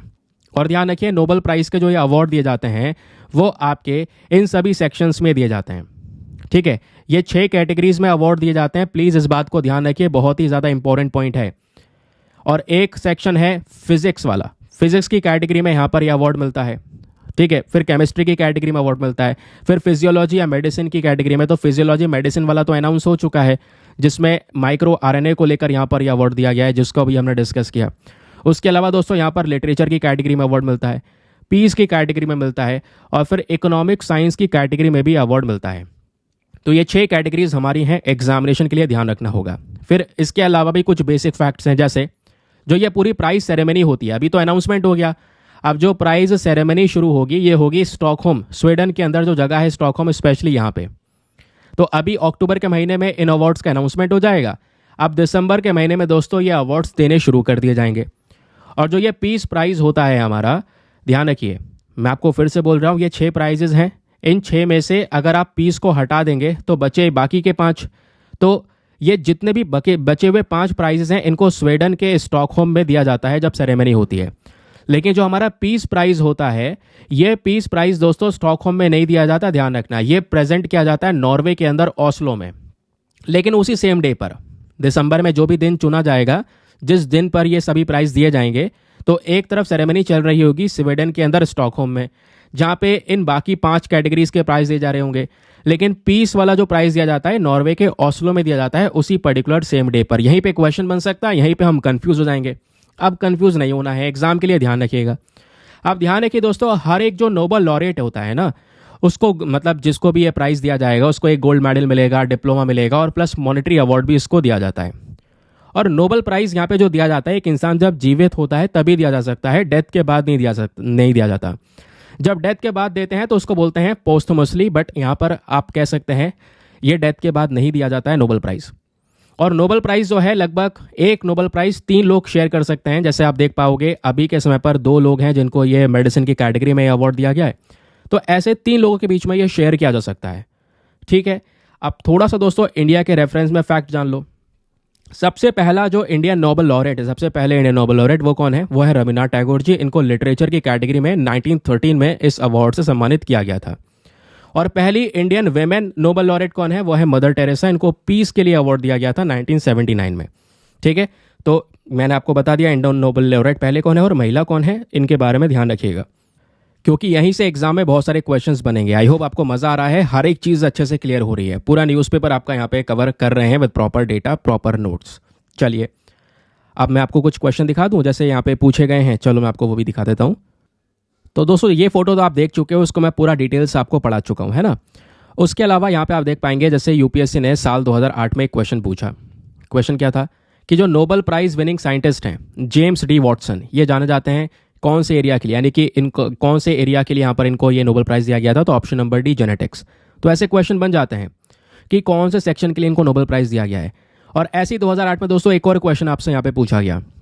क्वेश्चन ये था कि who among the following scientist share the Nobel prize in the physics with his son. जो फिजिक्स का नोबेल प्राइज किसी को दिया गया था ना, तो वो कौन से व्यक्ति थे जिन्होंने अपने बेटे के साथ में शेयर किया? तो option number C, William Henry Bragg, आपको यहाँ पर ये देखने को मिल जाएंगे। तो ऐसे क्वेश्चन यहाँ पे बन जाते हैं। तो ये बेसिक चीज़ें ध्यान रखेंगे ना, तो आपकी प्रिपरेशन ऑटोमेटिकली स्ट्रांग होती हुई चलेगी। चलिए अगले न्यूज़ आर्टिकल पर आते हैं। ये बेसिकली हमारा एडिटोरियल है आज के अखबार में, पेज नंबर 9 पे प्रेजेंट है, जिसको जीएस पेपर नंबर 3 इकोनॉमी के पॉइंट ऑफ व्यू से हम लिंक करने वाले हैं। यहाँ पे बात हो रही है, एक चार्ट दिया गया है और ये चार्ट बेसिकली डेटा पॉइंट है। हर बार मतलब हर रोज़ आता है वैसे द हिंदू न्यूज़पेपर के अंदर में, लेकिन कुछ डेटा पॉइंट बहुत इंपॉर्टेंट होते हैं, कुछ इंपॉर्टेंट नहीं होते। जैसे आज का ही डेटा पॉइंट बहुत काम का है। यहाँ पे बोला जा रहा है कि कुछ कंट्रीज़ हैं जिनमें बहुत सारे मिनरल रिजर्व्स पाए जाते हैं, है ना, और वो मिनरल रिजर्व्स उनके एनर्जी ट्रांजिशन के लिए बहुत ज़्यादा ज़रूरी हैं। चलिए मैटर समझते हैं है क्या। आज अगर हम लोग एनर्जी वगैरह प्रोड्यूस कर रहे हैं या इलेक्ट्रिसिटी प्रोड्यूस हो रही है तो वो कैसे हो रही है? पॉल्यूशन करके। भाई कोयले को जला रहे हैं तभी तो बिजली का उत्पादन हो रहा है, सबसे ज़्यादा कोयले से बन रही है यहाँ पर बिजली। लेकिन हमें क्या करना है, धीरे धीरे इस पोल्यूशन को कम करना है। नहीं तो फिर अगर ये पोल्यूशन बढ़ता रहेगा, इससे कार्बन एमिशंस होंगे, टेम्परेचर वगैरह बढ़ेगा और बड़ी बड़ी प्रॉब्लम्स हो सकती हैं, जैसे थंबनेल वाला टॉपिक हमने डिस्कस किया ही है। तो दोस्तों प्रॉब्लम्स हमारे सामने यही है कि हमें यहाँ पर आने वाले समय का जो फ्यूचर है उसको ग्रीन बनाना होगा। यानी कि फ्यूचर जो है हमारा, ग्रीन फ्यूचर करने के लिए हमें जितने भी पोल्यूटेड वाले जितनी आइटम्स हैं उनको हटाना होगा, उसकी जगह जो हमारे फ्रेश आइटम्स हैं उसको लेकर आना होगा। इसके लिए बहुत सारी चीज़ें लेकर चली जा सकती हैं, वो इस आर्टिकल में डिस्कस किया जा रहा है। वो आइए मैं आपको एक एक करके समझाता हूँ। यहाँ पे बोला क्या जा रहा है ये सुनिए। तो दोस्तों यहाँ पे मेंशन किया गया है कि जो हमारा दुनिया का एनर्जी सिस्टम है वो आज के समय पर मेनली फॉसिल फ्यूल से चल रहा है। वही मैंने आपको बताया, कोयला वगैरह जला के या तेल वगैरह जलाकर हम क्या कर रहे हैं, एनर्जी को प्रोड्यूस कर रहे हैं। लेकिन क्या हम ऐसे ही करते रहेंगे तो आने वाला फ्यूचर तो यहाँ पर पूरी तरह से ख़त्म ही हो जाएगा ना। तो हमें यहाँ पर अपनी एनर्जी को ट्रांजिट करना होगा। कोयला, ऑयल, गैस, इन सब की जगह हमें विंड एनर्जी, सोलर एनर्जी, इन सब चीज़ों के ऊपर ज़्यादा फोकस देना होगा। लेकिन विंड एनर्जी, सोलर एनर्जी की तरफ आगे बढ़ने से पहले हमारे पास में कुछ इंपॉर्टेंट आइटम्स भी तो होने चाहिए ना भाई। जो आज के समय पर इंपॉर्टेंट रॉ मटेरियल हैं, मिनरल्स हैं, ये सब चीज़ें होनी चाहिए, तभी काम हो पाएगा। जैसे फॉर एग्जांपल यहाँ पे आर्टिकल में बोला जा रहा है बॉक्साइट। अब बॉक्साइट का क्या काम होता है?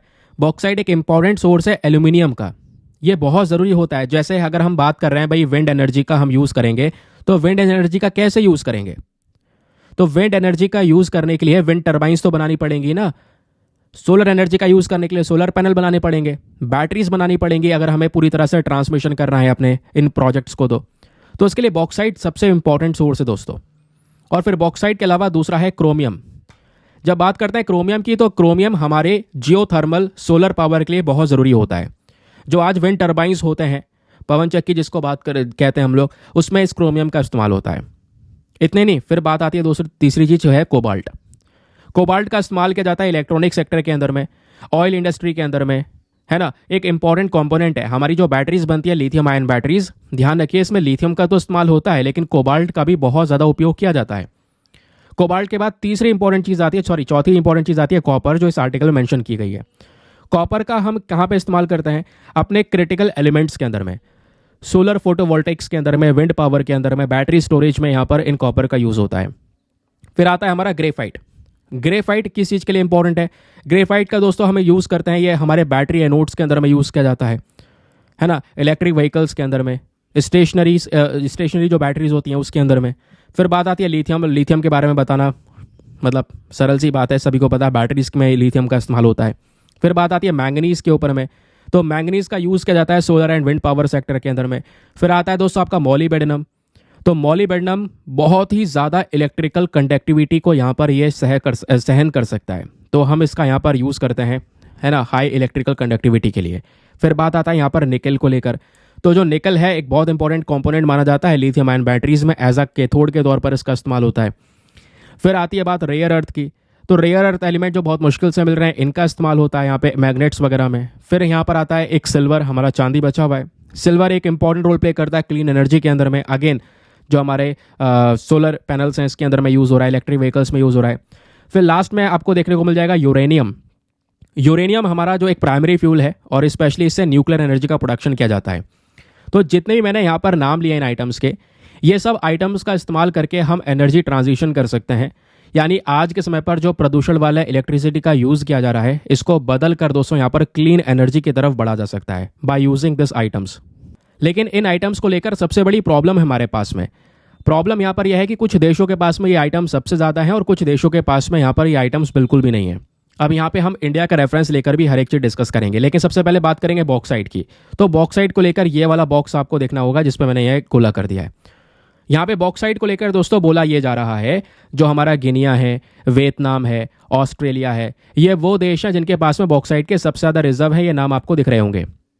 क्या इसमें इंडिया है? बिल्कुल इंडिया है, लेकिन इंडिया के पास में बॉक्साइट बहुत कम प्रेजेंट है। छत्तीसगढ़ वगैरह में आपको देखने को मिल जाएगा। दूसरा जब बात आती है क्रोमियम की, तो क्रोमियम हमारा कजाकिस्तान, साउथ अफ्रीका और इंडिया में सबसे ज़्यादा रिजर्व्स मिलते हैं। क्रोमियम का तीसरा सबसे बड़ा भंडार भारत में आपको देखने को मिल जाएगा। समझ गए? फिर आता है बात कोबाल्ट को लेकर। तो कोबाल्ट के मामले में दोस्तों democratic Republic of Congo, DRC जिसको बोलते हैं, डीआरसी वेरी इंपॉर्टेंट, क्योंकि यहाँ पे डीआरसी के साथ में अभी हाल ही में भारत ने अग्रीमेंट शुरू किया है कि हम डीआरसी से, यानी इसी पर्टिकुलर कंट्री से, अफ्रीकन कंट्री है, यहाँ से हम कॉपर निकालेंगे, कोबाल्ट निकालेंगे, उसका यूज़ करेंगे। अभी उसके बारे में डिटेल से आपको पढ़ाऊंगा, ठीक है। तो ध्यान रखिए, जब बात आती है कोबाल्ट की तो कॉन्गो बहुत आगे है। कॉन्गो के पास में दुनिया का सबसे ज़्यादा कोबाल्ट प्रेजेंट है। परसेंटेजेस के हिसाब से यहाँ पर काउंट किया गया डेटा, तो 54% दुनिया का कोबाल्ट कॉन्गो के पास में। उसके अलावा ऑस्ट्रेलिया है, इंडोनेशिया है, क्यूबा है, फिलीपींस है, इसमें इंडिया का नाम नहीं है, बट इंडिया ने डीआरसी के साथ में आज के समय पर एक इनिशिएटिव उठा रखा है। फिर बात आती है कॉपर की, तो कॉपर के मामले में चिली है, पेरू है, ऑस्ट्रेलिया, इनके पास में सबसे ज़्यादा रिजर्व्स हैं। अगेन यहाँ पे भारत का फिर से कोई नाम नहीं है। फिर बात आती है ग्रेफाइट की, तो ग्रेफाइट में चाइना, ब्राज़ील, मोजाम्बिक, ये देश टॉप पर आपको देखने को मिलेंगे। इंडिया भी है, लेकिन इंडिया के पास में ग्रेफाइट की संख्या बहुत ही ज़्यादा कम है। फिर बात आती है लिथियम की, तो लिथियम में अगेन चिली, ऑस्ट्रेलिया, अर्जेंटीना देखने को मिल जाएंगे। तो लिथियम के मामले में पर भी भारत ने अभी अर्जेंटीना के साथ में कुछ डील वगैरह शुरू की है, क्योंकि इंडिया का यहाँ पे फिर से नाम नहीं है। मैंगनीज की बात करेंगे तो मैंगनीज में साउथ अफ्रीका, ऑस्ट्रेलिया, चाइना, ये टॉप देश आपको देखने को मिल जाएंगे, और इंडिया का नाम है, बट अगेन इंडिया के पास में बहुत ज़्यादा कम मैंगनीज प्रेजेंट है। फिर बात आती है मोलिब्डेनम की, इन सब का उपयोग क्या क्या है वो मैं यहाँ पर आपको साथ में शेयर कर चुका हूँ। तो मोलिब्डेनम को देखोगे तो यहाँ पर दोस्तों चाइना, यूएसए, पेरू, ये सब देश टॉप पर हैं। अगेन भारत का इसमें भी नाम नहीं है। निकेल की बात करेंगे तो निकेल में भी यहाँ पर इंडोनेशिया, ऑस्ट्रेलिया, ब्राज़ील, ये सब हैं। इंडिया का यहाँ पे भी नाम नहीं है। रेयर अर्थ के मामले में चाइना नंबर 1 है, फिर वियतनाम, फिर ब्राज़ील आपको देखने को मिलेंगे। इंडिया का नाम यहाँ पर 5वें नंबर पर नजर आएगा। सिल्वर के मामले में इंडिया का नाम बहुत लास्ट में है, बहुत कम मात्रा में आपको यहाँ पे सिल्वर देखने को मिलेगा भारत में। यूरेनियम की बात करेंगे तो यहाँ पे कजाकिस्तान, नामीबिया, कनाडा, यहाँ सभी जगह पे यूरेनियम प्रेजेंट है। अगेन भारत का नाम जो है काफ़ी ज़्यादा नीचे है। ये कुछ चार्ट दिया गया है, डेटा पॉइंट दिया गया है कि भाई यहाँ पे आप देख पाएंगे कुछ मिनरल रिसोर्सेज प्रेजेंट है, कौन कौन से मिनरल हैं, नाम ध्यान रखिए, इनका यूज़ क्या है और कहाँ कहाँ पर कितने कितने मिनरल्स प्रेजेंट है करंट समय पर। ये कुछ डिटेल्स शेयर की गई। अभी एक अहम बात रह गई है, इस बात को सुनिए दोस्तों। और जैसा कि मैं आप लोगों को यहाँ पे बता भी रहा था, भारत ने डेमोक्रेटिक रिपब्लिक ऑफ कॉन्गो जो देश है इसको एक्सप्लोर किया, क्योंकि डेमोक्रेटिक रिपब्लिक ऑफ कॉन्गो ये वो कंट्री है जहाँ पे दुनिया का सबसे ज़्यादा कोबाल्ट प्रेजेंट है। लगभग दुनिया का 54% कोबाल्ट यहीं पर है, समझ गए। तो कॉन्गो कहाँ पर है, अगर हम इसको मैप में एक बार देख लें अच्छे से तो ज़्यादा क्लियर हो जाएगा। ये यहाँ पर आपको देखने को मिल जाएगा, ये हमारा इंडिया है। इंडिया से हमें चलना है अफ्रीका की साइड, अफ्रीका को कर दो जूम, बड़ा बड़ा दिख रहा होगा डेमोक्रेटिक रिपब्लिक ऑफ कॉन्गो। आसपास कई सारे देश हैं, ये बीच में आपको कॉन्गो नदी भी देखने को मिल जा रही है, ठीक है। ये हो गया हमारा डीआरसी। अब ये बात सुनिए दोस्तों, जब बात करते हैं डीआरसी की तो इंडिया ने अभी गवर्नमेंट टू गवर्नमेंट एक मेमोरेंडम ऑफ अंडरस्टैंडिंग भी साइन किया है इस डेमोक्रेटिक रिपब्लिक ऑफ कॉन्गो की सरकार के साइड से। और जहाँ पे हम लोग क्या कर रहे हैं, डीआरसी के जो क्रिटिकल मिनरल्स है कॉपर और कोबाल्ट, इसका एक्सेस लेने की कोशिश कर रहे हैं। और इंटरनेशनल जो माइनिंग कॉन्फ्रेंस है दोस्तों, ये भी यहाँ पर डीआरसीओ के जो हमारा डीआरसी है उसके अंदर में देखने को मिल जाती है। डिटेल्स ये निकल कर आ रही हैं कि ये जो कोलैबोरेशन भारत ने डीआरसी के साथ में किया है, इसका मेन पर्पस यही है कि भारत को एक चांस मिले, भारत को अलाउ किया जाए कि हम यहाँ पे मिनरल्स को निकाल सकें, डीआरसी में जाके मिनरल्स को एक्सट्रैक्ट कर सकें। और ये जो कोबाल्ट वगैरह ये हमारे इलेक्ट्रिक व्हीकल्स के लिए, हमारे रिन्यूएबल एनर्जी के लिए बहुत ही ज़्यादा आवश्यक माना जाएगा। जो कॉन्गो देश है दोस्तों, जैसे मैंने बोला, एक बहुत बड़ा ग्लोबल सप्लायर है कोबाल्ट का भी और कॉपर का भी। तो कोबाल्ट और कॉपर दोनों मामले में इंडिया ज़्यादा आगे नहीं है, तो हम लोग यहाँ पे दोस्तों ये काम कर पाएंगे। और इंडिया आज के समय पर लिथियम को लेकर अर्जेंटीना के साथ में भी ये डिस्कशन कर रहा है। अब दोस्तों ये अर्जेंटीना कहाँ पर है, आइए मैं आपको ये भी दिखा देता हूँ। ये हम लोगों ने यहाँ पर इंडिया को देख लिया था, है ना। इधर यहाँ पे हमने डेमोक्रेटिक रिपब्लिक ऑफ कॉन्गो को देखा। चलेंगे यहीं से घूम के साउथ अमेरिका। साउथ अमेरिका में यहाँ पर दोस्तों ये नीचे आपको अर्जेंटीना देखने को मिल जाएगा। यह है बोलीविया के नीचे है अर्जेंटीना, बगल में है चिली। दोस्तों अगर इन तीनों देशों को मिला देंगे ना, तो ये वो पोर्शन आपको देखने को मिल जाएगा जहाँ पे बहुत सारा लिथियम प्रेजेंट है। तो हमने अर्जेंटीना के साथ में भी लिथियम को लेकर अभी काम किया है, अग्रीमेंट्स वगैरह करे हैं। अब ऐसा क्यों किया जा रहा है, तो दोस्तों ये सुनिए, क्योंकि कॉपर को लेकर आज हमें डीआरसी के साथ में बातचीत करने को इसलिए मजबूर हो चुके हैं क्योंकि कॉपर एक बेस मेटल है और हमारे पास में कॉपर प्रेजेंट नहीं है, तो हमें डीआरसी से लेना होगा। कॉपर का इस्तेमाल किया जाता है केबल्स के अंदर में। आज जो वायर आप इस्तेमाल करते हैं कॉपर वायर होता है ना, एक अच्छी कंडक्टिविटी होती है उसके अंदर में, बढ़िया इलेक्ट्रिसिटी फ्लो होता है उसमें। विंड टर्बाइंस में कॉपर का इस्तेमाल होता है, इलेक्ट्रिक व्हीकल्स में, सोलर पैनल में कॉपर का इस्तेमाल होता है। फिर जब कोबाल्ट की बात आती है तो दोस्तों यहाँ पे जो कोबाल्ट है इससे अगेन कार की जो बैटरी वगैरह बनाई जा रही है उसमें कोबाल्ट का यूज़ हो रहा है। कॉपर के फीचर्स के बारे में बात करेंगे तो जैसे मैंने बोला, गुड कंडक्टर ऑफ इलेक्ट्रिसिटी है, डक्टाइल है, इस वजह से यहाँ पर वायर के अंदर में इस्तेमाल किया जाता है और कॉपर वायर बेस्ट माना जाता है।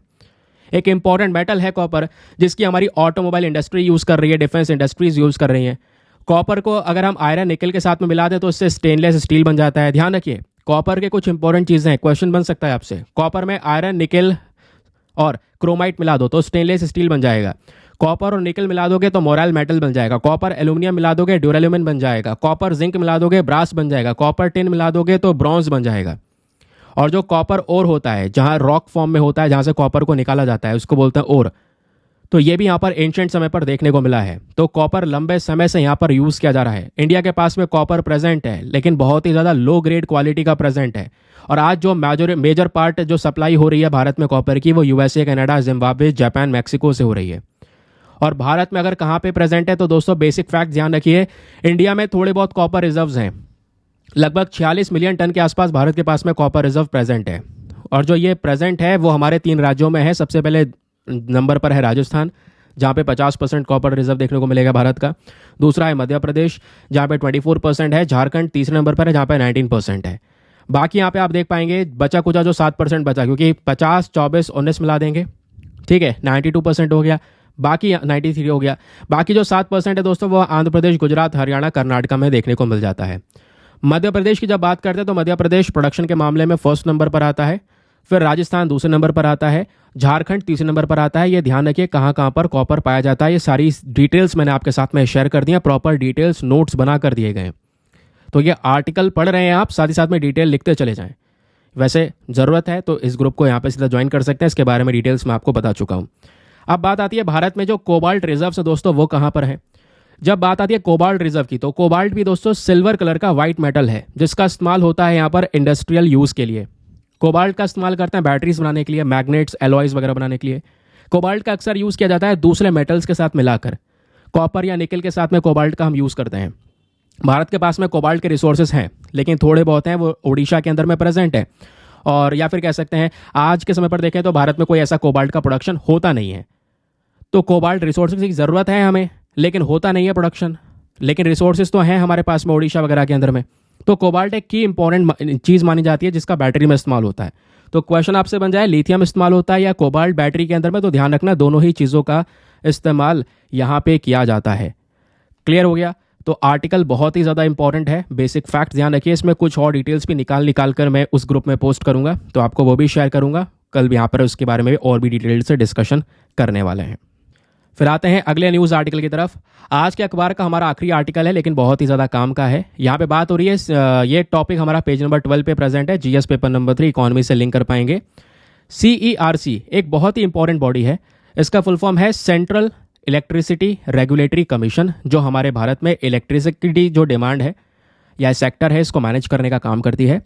तो इस बॉडी ने कुछ इंपॉर्टेंट स्टेप्स लिए हैं ताकि जो तेज़ी से पावर डिमांड बढ़ रही है, इस मामले को थोड़ा सा टैकल किया जा सके, निपटाया जा सके। देखो मामला क्या है, मैं आपको बताता हूँ। अभी जो हमारा अक्टूबर का महीना चल रहा है, आज 8 अक्टूबर हो गई। अक्टूबर में भारत का जो पीक पावर डिमांड है, यानी कि जो हमारे इलेक्ट्रिसिटी की डिमांड है, वो 230 गीगावाट तक गई। और कई सारी जगह पे हम लोगों ने यहाँ पर देखा, जो पावर में डिमांड है भारत में वो ज़्यादा है, सप्लाई कम देखने को मिल रही है इस बार। रीज़न ये है कि कोयला वगैरह हमारे पास में इतना भरपूर मात्रा में नहीं है, क्योंकि कोयले से ही ज़्यादातर majority of power generation Bharat में होता है। तो दोस्तों यहाँ पे डिमांड और सप्लाई में एक बड़ा गैप है। ऐसे गैप को मैनेज करने के लिए, जो पावर डिमांड बढ़ रही है, ऐसे मामले को हैंडल करने के लिए ये बॉडी हमारे पास में आती है, जिसका नाम है CERC। तो अभी ये कदम उठा रही है इस तरीके से बढ़ते हुए पावर डिमांड को टैकल करने के लिए। ये हमारे इस आर्टिकल में मेंशन किया गया है। एग्जाम के लिए आर्टिकल इंपॉर्टेंट नहीं है, कई सारे लोग आप छोड़ भी देंगे, लेकिन छोड़ना नहीं है, क्योंकि बेसिक चीज़ यहाँ पे ये पढ़ के जाना प्रीलिम्स के लिए। प्रीलिम्स के लिए एक इंपॉर्टेंट फैक्ट है, वो है सेंट्रल इलेक्ट्रिसिटी रेगुलेटरी कमीशन। ये बॉडी क्या है और कैसे काम करती है, ये बात आपको पता होनी चाहिए बस। इसमें कौन कौन से मेंबर्स होते हैं, कितने मेंबर्स होते हैं, चलिए बताता हूँ आपको। तो ये देख सकते हैं दोस्तों आप, सेंट्रल इलेक्ट्रिसिटी रेगुलेटरी कमीशन के बारे में बेसिक फैक्ट। अगेन ये तो हमारा हो गया न्यूज़पेपर का डेटा, लेकिन न्यूज़पेपर्स के डेटा से हट कर भी यहाँ पर आपको प्रॉपर नोट्स फॉर्म करके चलने होंगे। भाई इस आर्टिकल से एग्जाम में पूछा क्या जाएगा, है ना। केवल करंट अफेयर पढ़ के, अखबार का आर्टिकल पढ़ के थोड़ी ना जाना है, फैक्ट्स भी तो डिस्कस करने हैं ना। तो अगर कोई बैकग्राउंड चीज़ पूछी जाएगी तो दोस्तों सबसे पहले आपको सेंट्रल इलेक्ट्रिसिटी रेगुलेटरी कमीशन के बारे में पता होने चाहिए। ये एक ऐसी स्टैचुटरी बॉडी है जिसको भारत सरकार ने बनाया है एक एक्ट के माध्यम से। उस एक्ट का नाम है इलेक्ट्रिसिटी रेगुलेटरी कमीशन एक्ट 1998। क्योंकि इसको एक एक्ट के माध्यम से बनाया है इसलिए स्टैचुटरी बॉडी है, क्योंकि आपको पता है स्टैचुटरी बॉडी वही होती है जो कानून यानी एक्ट के माध्यम से बनाई जाती हैं। इससे पहले एक और एक्ट हुआ करता था 1998 का, है ना, तो मतलब ये 1998 के माध्यम से बनाया गया। बाद में यहाँ पर ये जो एक्ट है इसको हटा दिया गया, इसको रिपील करके हमारे पास में नया एक्ट आ चुका है इलेक्ट्रिसिटी एक्ट 2003। ध्यान रखिए, क्लियर हो गया, समझ में आ गया। अब दोस्तों ये जो कमीशन है ना, इसका कॉम्पोजिशन क्या है, इसमें कौन कौन से लोग रहते हैं, ये बस खाली इतना बात ध्यान रखिए। एग्जाम में बस यहीं से क्वेश्चन बन सकता है आपसे। ये जो सेंट्रल इलेक्ट्रिसिटी रेगुलेटरी कमीशन है इसके अंदर में होते हैं एक चेयरपर्सन और 4 दूसरे मेंबर्स, यानी टोटल 5 मेंबर्स हैं। एक चेयरपर्सन और 4 दूसरे मेंबर्स भी इसमें प्रेजेंट होते हैं। अब इस कमीशन का मेन पर्पस क्या है? इस कमीशन का मेन पर्पस है कि हमारे देश में जो, क्योंकि इलेक्ट्रिसिटी रेगुलेटरी कमीशन है तो इलेक्ट्रिसिटी सेक्टर को रेगुलेट करने का काम कर रहा है, सेंट्रल लेवल पे काम करता है, देश के स्तर पे काम कर रहा है, तो अच्छे कंपटीशन को प्रमोट करना है ना। उसके अलावा यहाँ पे एक क्वालिटी ऑफ सप्लाई को इम्प्रूव करना, इन्वेस्टमेंट्स को आगे बढ़ाना, हमारी सरकार को एडवाइस करना हर एक चीज़ के ऊपर में, कैसे भारत के अंदर में जो इलेक्ट्रिसिटी को लेकर उसकी डिमांड और सप्लाई के बीच में गैप है उसको पूरा कैसे किया जा सकता है, जो कंज्यूमर्स हैं उसके हक की बात करना, उसके इंटरेस्ट की बात करना। तो ये सारा काम हमारा CERC का होता है। ये बेसिक बातें ध्यान में रखना है, ठीक है। इसके मेंबर्स वगैरह के बारे में ध्यान रखिएगा क्योंकि क्वेश्चन वहाँ से आपसे पूछा जा सकता है। चलिए फिर आगे आते हैं और चलते हैं हम लोग अपने अगले न्यूज़ आर्टिकल की तरफ। अब अगला न्यूज़ आर्टिकल तो वैसे यहाँ पे अभी कुछ भी नहीं है। आज वैसे न्यूज़पेपर में कुछ एडिटोरियल वगैरह भी पब्लिश हुए हैं, मतलब वो दोस्तों बेकार के आर्टिकल हैं। बेकार के आर्टिकल मतलब जिसका डिस्कशन हम कर चुके हैं पहले भी, ठीक है। इंडिया मालदीव्स का रिलेशंस हो गया, ये सब कुछ हो गया, उसका लगातार डिस्कशन चल रहा है, तो वहाँ पे आप लोग बिल्कुल भी टाइम वेस्ट ना कीजिएगा। आज के न्यूज़पेपर में बस खाली यही कंटेंट आपके लिए इंपॉर्टेंट होने वाला है। बाकी आते हैं अपने UPSC के प्रैक्टिस क्वेश्चन पे, जो स्टार्टिंग में आपसे प्रश्न पूछा गया था। क्वेश्चन क्या था? Which one of the following river run parallel to the Israel and Lebanon border. देखिए, इजराइल और लेबनान बॉर्डर को पहले अच्छे से देखना होगा। ये हमारा नीचे इजराइल प्रेजेंट है, ये वेस्ट बैंक है, ऊपर यहाँ पे यह है लेबनान। ये लेबनान का बॉर्डर हो गया, डिस्प्यूटेड एरिया है, ऊपर ये नीचे इजराइल है। इनके बीच का जो ये बॉर्डर आपको दिख रहा है दोस्तों, इस बॉर्डर के किनारे इसके पैरेलल, पैरेलल क्या होता है? ये बॉर्डर है तो पैरेलल मतलब इसके बराबर से, इसके बगल से कोई नदी बह रही है। तो कौन सी नदी बह रही है बगल से? वो है लितानी रिवर, क्लियरली हमको दिख रहा है।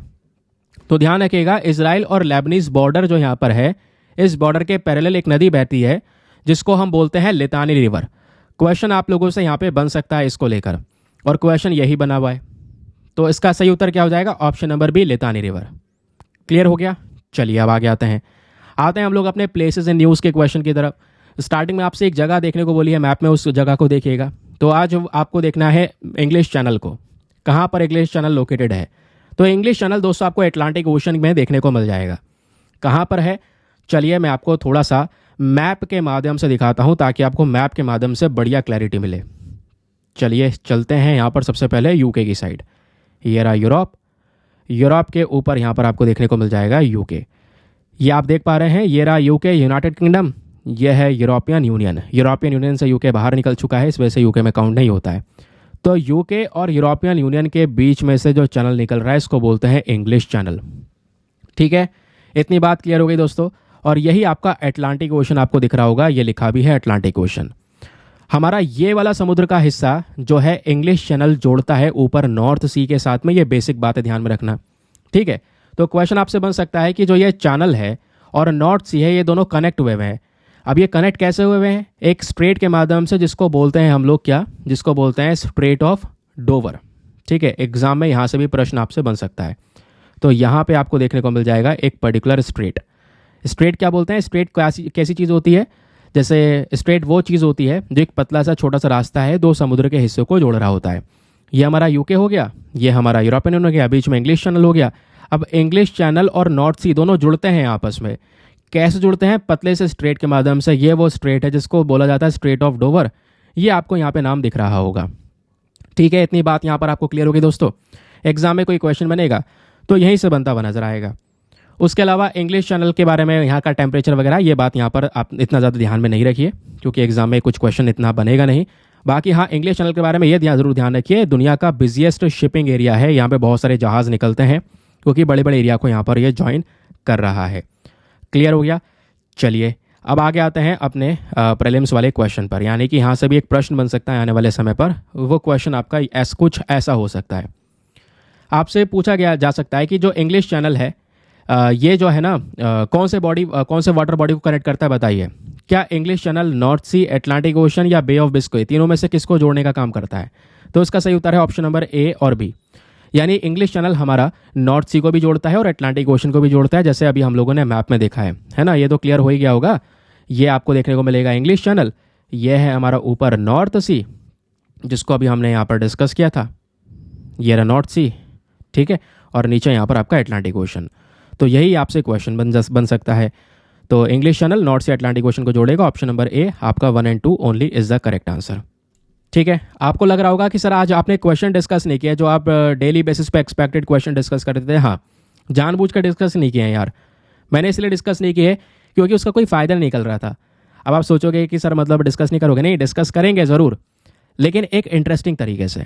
जैसे आज जो भी हमने सेशन में डिस्कशन किया है, इसके जो प्रैक्टिस क्वेश्चन, एक्सपेक्टेड क्वेश्चन है, वो मैं आपको कल देने वाला हूँ और कल आपसे सीधा पूछूंगा, क्योंकि यहाँ पे अगर मैं रेगुलर दूंगा तो आप रिवीजन नहीं करोगे, है ना। मेरा फ़ायदा बस खाली मेरा मेन पर्पज़ यह है कि आपको इन सब चीज़ों का ज़्यादा से ज़्यादा फ़ायदा हो सके। और फ़ायदा कैसे होगा? आप लोग यहाँ पर इन चीज़ों को रिवाइज कर सको। अब रिवीजन वगैरह कुछ नहीं हो रहा था, उस समय पर मैं क्वेश्चन दिखा रहा था, आंसर पढ़ा रहा था, हाथों हाथ काम खत्म। अब क्या होगा, आज जो पूरा एनालिसिस किया है इसका टेस्ट मैं आपको कल के वीडियो में ही देने वाला हूँ।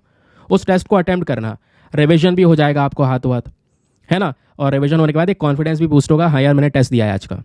और कल का न्यूज़पेपर डिस्कशन चलेगा ही, उसी में टेस्ट मिल जाएगा आपको, फिर कल के डिस्कशन का टेस्ट परसों मिल जाएगा। ऐसे आपके टेस्ट भी साथों साथ होते रहेंगे और एक लंबा सा टेस्ट आपको दे दिया जाएगा, है ना। आई होप आपको यहाँ पर ये जो इनिशिएटिव है वो पसंद आया होगा, जो मैं यहाँ पर आपको बता रहा हूँ।